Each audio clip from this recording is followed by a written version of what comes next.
नमस्कार। देश की तमाम फटाफट खबरों में आपका स्वागत है। खबरों के लिए आपसे निवेदन कि यदि आपने हमारे चैनल को सब्सक्राइब नहीं किया तो कृपया करके आपके अपने चैनल को सब्सक्राइब करना ना भूलें। आप सब्सक्राइब करते हैं तो हमें हिम्मत होती है सही और सच्ची खबरें आप तक पहुंचाने की। तो क्या है आज की बड़ी खबर? राहुल गांधी ने बहुत बड़ी बात कही है। राहुल गांधी ने कहा कि लड़ाई दो किताबों के बीच में है। दो किताबें कौन सी है आप सुनेंगे तो आप भी शायद आश्चर्य करेंगे। जी हाँ, राहुल गांधी ने कहा कि लड़ाई दो किताबों की है, मनुस्मृति और संविधान के बीच की। अब आपको कौन सी किताब बचानी है और कौन सी किताब आपको बचा सकती है, इस पर आप अवश्य विचार करें। आज संविधान के सम्मान के साथ ही उसकी रक्षा भी करने की जरूरत है। केंद्र पर निशाना साधते हुए राहुल गांधी बोले कि मोदी सरकार ने लोकसभा चुनाव के दौरान कांग्रेस के बैंक अकाउंट बंद करवा दिए, लेकिन तब भी हम संविधान के लिए मजबूती से लड़े। आदिवासी समुदाय का मुद्दा उठाते हुए राहुल गांधी ने कहा कि आदिवासी देश के पहले मालिक है। 90% लोगों के अधिकारों को खत्म करने की कोशिश की जा रही है। इनके साथ न मीडिया है, न जुडिशरी और न ही ब्यूरोक्रेसी। तो राहुल गांधी ने बहुत बड़ी बात कही कि किताबों के बीच में लड़ाई मनुस्मृति और संविधान के बीच में। आप इस पर अवश्य कमेंट करें। आंध्र प्रदेश के कडप्पा जिले में एक युवक ने अपनी एक्स गर्लफ्रेंड को आग लगा दी। पीड़ित लड़की 11वीं क्लास की विद्यार्थी है जो 80% तक जल गई है। उसे अस्पताल में भर्ती कराया गया है। आपको ये खबर मिलेगी या नहीं मिलेगी ये आप अवश्य देख लें। पूरे मीडिया चैनल पर देखें कि यही खबर अगर किसी दूसरे राज्य में होती तो आपके लिए अभी तक तो हर व्हाट्सएप ग्रुप में, सोशल मीडिया पर इस तरह की खबर मिल जाती, क्योंकि ये खबर कहाँ की हो सकती है। आप इस पर अवश्य नजर रखें। पुलिस ने बताया कि आरोपी का नाम विघ्नेश है। वह पीड़ित को बचपन से जानता था। शनिवार को दोनों मिले, उनके बीच कोई विवाद हुआ। उसके बाद विघ्नेश ने लड़की को आग के हवाले कर दिया। जी हाँ, विघ्नेश लड़की 80% तक जल चुकी है, लेकिन न तो आपको इस पर किसी मीडिया पर कोई चर्चा मिलेगी, न ही इस पर कोई बात होगी। हरियाणा में रेवाड़ी के गाजी गोपालपुर प्राणपुरा गांव का विकास यादव अब अमेरिकन इन्वेस्टिगेशन एजेंसी FBI की मोस्ट वांटेड लिस्ट में है।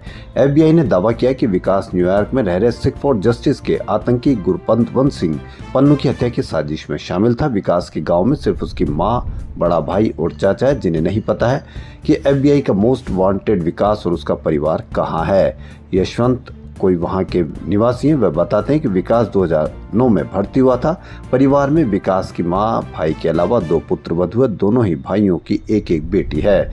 विकास का गांव में बहुत कम आना जाना रहा है। उसका बचपन अपने पिता के साथ बाहर ही बीता है। विकास के पिता BSF में थे। उनकी ऑन ड्यूटी मृत्यु हो गई थी। विकास का छोटा भाई अजय हरियाणा पुलिस में है और इस समय गुरुग्राम में तैनात है। पति की लंबी उम्र के लिए आज महिलाएं करवा चौथ का व्रत रख रही है। सुहागन महिलाएं पूरे दिन निर्जल व्रत रखेगी। शाम को 16 श्रृंगार से सजने के बाद महिलाएं सबसे पहले गणेश जी की, फिर चौथ माता की पूजा करेगी। इसके बाद चंद्रमा के दर्शन करके अर्घ्य दिया जाएगा। फिर पति के हाथ से पानी पीकर व्रत खोला जाएगा। इस व्रत से महिलाओं की भी उम्र बढ़ती है। आज शाम 7 बजे से तकरीबन 9 बजे तक देश भर में चंद्रमा दिख जाएगा, जो कि पूर्व उत्तर दिशा के बीच नजर आएगा। पंडितों का कहना है कि मौसम की गड़बड़ी के चलते कभी चंद्रमा न दिखे तो शहर के मुताबिक चंद्र दर्शन के समय पर उत्तर पूर्व दिशा में चंद्रमा को अर्घ्य देकर व्रत पूरा कर सकते हैं।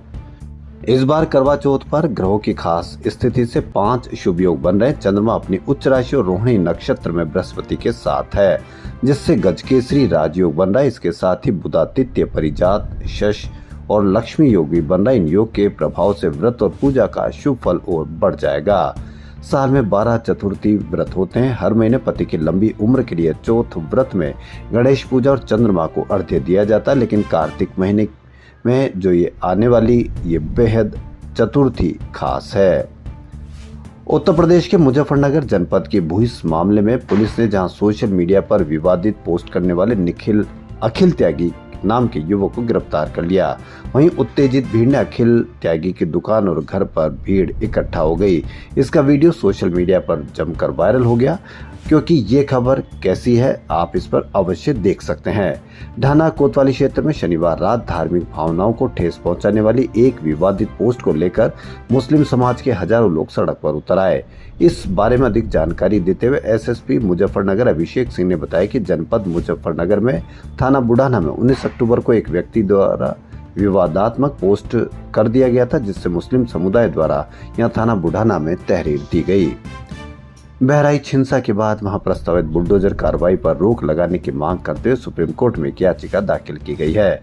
याचिका के जरिए उत्तर प्रदेश सरकार के द्वारा किए गए नोटिस को रद्द करने और बुलडोजर कार्रवाई पर रोक लगाने की मांग की गई है। यहाँ नोटिस मिलने पर लोग खुद ही घर खाली कर सामान दूसरी जगह ले जा रहे हैं। पीडब्ल्यूडी की तरफ से मिले नोटिस के बाद इलाके में हड़कंप मचा हुआ है। अब लोगों को सुप्रीम कोर्ट से बुलडोजर कार्रवाई पर रोक की उम्मीद है। उत्तर प्रदेश सरकार के द्वारा 23 परिवारों को नोटिस जारी कर 3 दिन में अपना जवाब दाखिल करने के आदेश के खिलाफ 3 लोगों ने सुप्रीम कोर्ट का दरवाजा खटखटाया है। याचिका दाखिल कर बुलडोजर की कार्रवाई पर रोक लगाने की मांग की गई है। बहराइच हिंसा के मुख्य आरोपी सरफराज और उसके सहयोगियों के घरों पर बड़ी कार्रवाई करते हुए उत्तर प्रदेश के पीडब्ल्यूडी ने 23 घरों को नोटिस दिया है। नोटिस में कहा गया है कि ये घर सरकारी जमीन पर अवैध रूप से बनाए गए हैं, जबकि बाबा सिद्दीकी के भी अपराधी इस तरह के गिरफ्तार किए गए हैं, लेकिन उन पर क्या कार्रवाई की जा रही है ये भी आप अवश्य नजर रख सकते हैं। प्रधानमंत्री नरेंद्र मोदी ने रविवार को आज अपने संसदीय वाराणसी में 6100 करोड़ रुपए की परियोजनाओं का शुभारंभ किया। इनमें 90 करोड़ रुपए की लागत से निर्मित आरजे शंकर नेत्र अस्पताल का उद्घाटन भी शामिल है। पीएम ने वाराणसी में आरजे शंकर नेत्र अस्पताल के उद्घाटन के अवसर पर एक सभा को संबोधित किया। उन्होंने कहा कि इस पावन महीने में काशी आने एक पुण्य अनुभूति का अवसर होता है।